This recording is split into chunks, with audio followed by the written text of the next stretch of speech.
ময়মনসিংহে সাদা স্ট্যাম্পে স্বাক্ষর না করার অপরাধে জেলের ভেতরে অসহায় মায়ের ছেলে আল আমিন। ময়মনসিংহ থেকে এস.এম.কে মিজানের পাঠানো তথ্য ভিডিও চিত্রে থাকছে বিস্তারিত।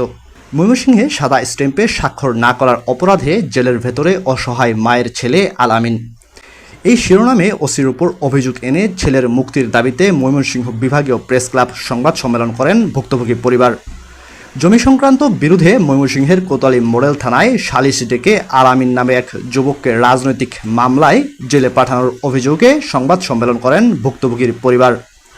মঙ্গলবার দুপুরে ময়মনসিংহ প্রেস ক্লাবের সংবাদ সম্মেলনে অঝরে কাঁদেন সদরের পলাশপুর এলাকার আল আমিনের মা আনারা বেগম।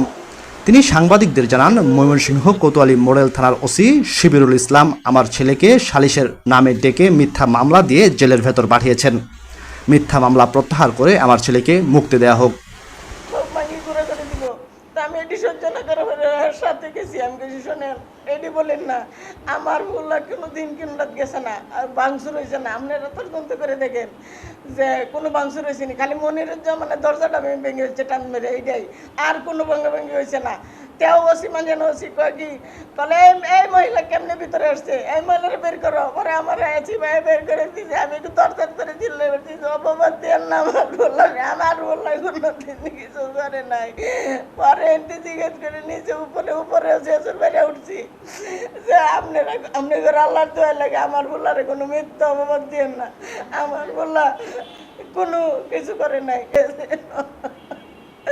তারা দেওয়া শুনেন না লাগামে ঢুকাইছে, কি জিজ্ঞাসাবাদ করছে, আমি ওই নগরে ই করছি। পরে যে সময় লাগামে ঢুকাইতেছে যে আমার আপনারা তো ঢুকা আসতেছেন, কোনো কিচ্ছু করি নাই। আমি না আমার সহ ঢুকান তো বাড়ি যান। আমি কিলাই বাড়ি যাব, যার লেগে বাড়ি যাবে, আর এই তো রেখে দিচ্ছেন, আমি বাড়ি যাব না। আমি অন্য জিজ্ঞাসা যাওয়ার টেনশন না।